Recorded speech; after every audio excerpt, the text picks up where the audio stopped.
Right, so in today's video we're going to be doing the first bit of autumn lawn care maintenance on this lawn, and that's going to be hollow tine aerating it.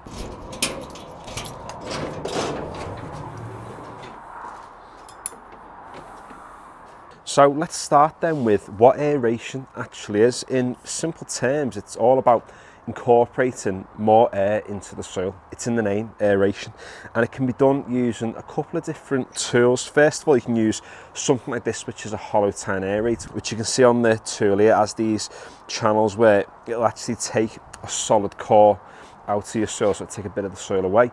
You can also get a solid tine as well, which is effectively just a normal garden fork, or you can get like replaceable tines on this, so you can get actual solid tines, which when you punch them into your lawn, they're not going to remove a core, but they are going to knock a load of holes into that soil. The key to a successful lawn is having a really healthy soil, and the complexion of a soil is the most important thing when it comes to the overall health of any plant, but you know, your lawn in particular. And it's going to have a good mix of solid matter, water and air throughout the summer, particularly with summers that we've had this year where it's particularly dry. Then there's not a lot of water in the soil, which means that lawns tend to struggle unless you're getting on and supplementing them with much more water. Through winter, what happens is we obviously have a lot of water, but every time it rains, that water's squeezing air out of the soil. Really, you want to think of the complexion of your soil as like 50% solid matter, 25% water, and 25% air. Through the winter, that kind of ends up being probably 50% solid matter, 45% moisture, water, if not the whole 50%, and a really, really small amount of air, which means that the microbial activity is much more limited throughout the winter, and it is going to result in more things like dieback in your lawn, thinning out and struggling big time. And if anyone's got a lawn like mine, this will eventually be in shade for the entirety of the winter, but this strip here now won't see any more sun until at least late March, early April. So for spaces like this, we're going to have much less evaporation from the sun. More water is going to sit in that soil, so we can alleviate that stress on the soil by getting on and aerating it. Have a little battle against the bush here, but yeah, another thing that hollow tine aerating is going to do as well is it's going to help the lawn to dry out ever so slightly. So as much as it's putting air down, it's going to mean that the soil is going to be much less waterlogged, and the water is going to be able to much more easily percolate through the soil.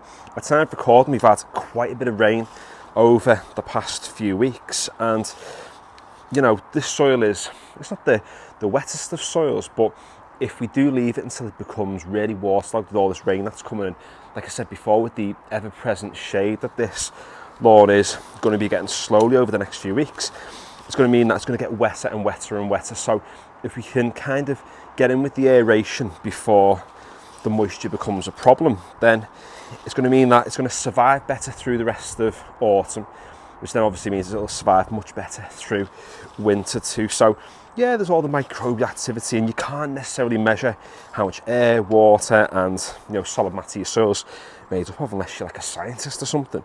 What you can do is just use some common sense and think, well, if waterlogged lawns struggle, then how can we make them drier? Well, simply by aerating it, because this process here is about prevention. It's about preventing the problem rather than waiting until next spring and having to fix the problem because we've let it get a little bit out of hand.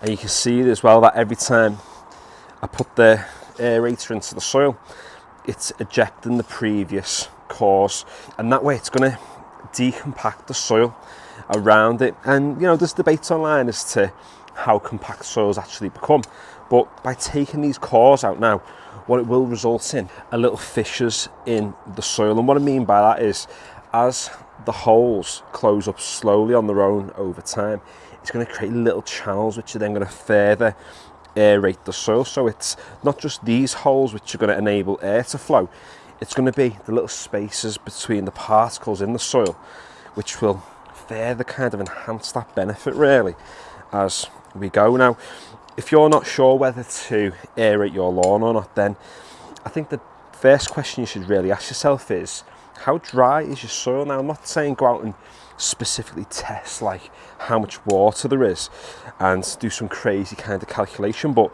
think, is your lawn in a shady area? If it is, then the likelihood is it's going to retain much more moisture. Have you got a shady lawn that you've been watering quite a lot or a few times over the summer, particularly when we've had the heat waves, then your lawn's probably going to retain a little bit more moisture. This lawn, you know, it's superpowered almost in the summer is that it only sees sun for a few hours a day. So when we have really sort of hot spells, I can water this once a week and it looks amazing. It holds on to the moisture because most of its day it's sat in the shade, so it's not going to bake and turn to, you know, crispy town. Whereas in the winter it's a disadvantage because then we get too much water from the rain and it just can't escape. So got a shady lawn, get on and do it.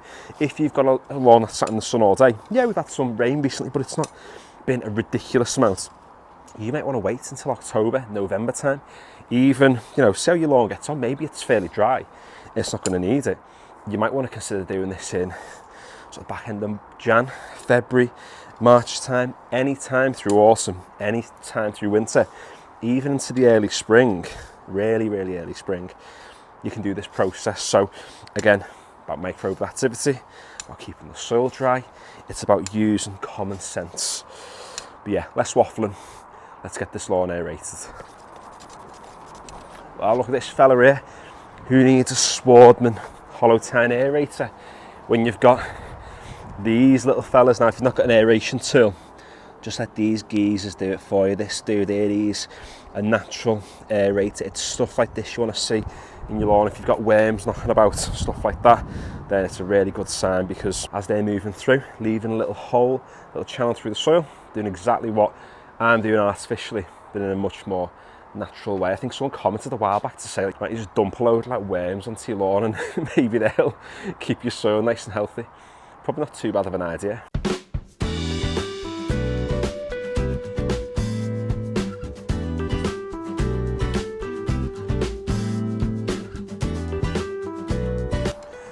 Two of them. Oh, three of them, they're all out. The boys out in force. Oh, another one. Number 4. There we go. 5, 6. You can hear me coming.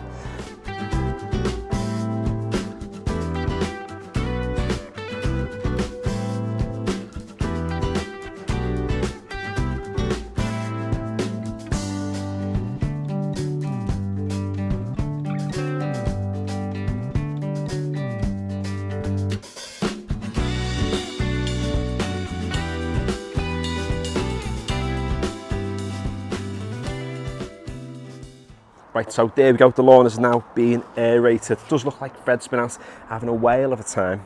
However, what we are going to do now is we're going to give it around about 2 hours, because what you sort of want to do is let these cores dry as much as possible, because that way they're much more easy to rake up. If you've not got rain sort of overnight into the next day, then you can leave them overnight, and then when you get out with your leaf rake, you can take them up much more easily. However, it does get rain overnight at time of recording, and with this bit being in the shade, I'm not sure how well they are going to dry, but we'll give it that time nonetheless, because otherwise I end up smushing loads of the pieces into the grass blades and it looks like we've got loads of worm casts, so quite unsightly. But yeah, let's give it 2 hours and we'll go from there. Right, so it's been a couple of hours now. Let's get the leaf rake and let's rake up all these solid cores.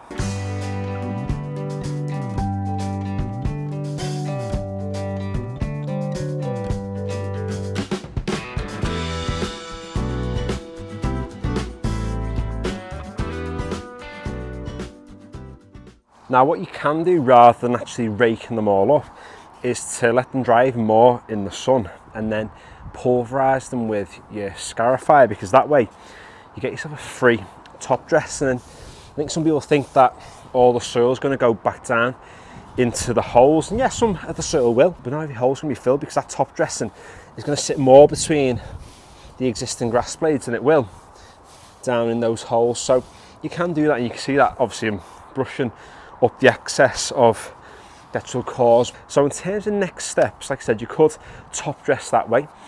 Last year I got on and I top dressed the entire thing with quite a sandy 70-30 top dressing mix, which was more like 100% sand, it felt like, or 99% sands that I used.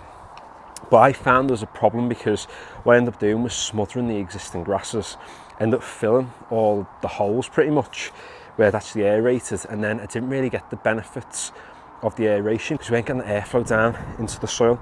If I just bring you in close now to some of the holes, you'll see on the edge here we've got all these holes, and actually they are the width of my finger roughly, so they're going to close up over time, but that's the aim. It's there just to help with the airflow, the overall health of the plants. And the lawn looks like it's in a bit of a sorry state at the moment, but give it a few days and once it's had its next cut with the lawnmower, the bat's looking absolutely boss. So whilst I finish off brushing this, I hope you've enjoyed today's video, or at least found it useful in any sort of way. If you're thinking of aerating your lawn yourself, then hopefully this video has encouraged you to do so, because the benefits are certainly there. It's going to help your lawn in the long run. Subscribe if you haven't already. Finally, thanks for watching.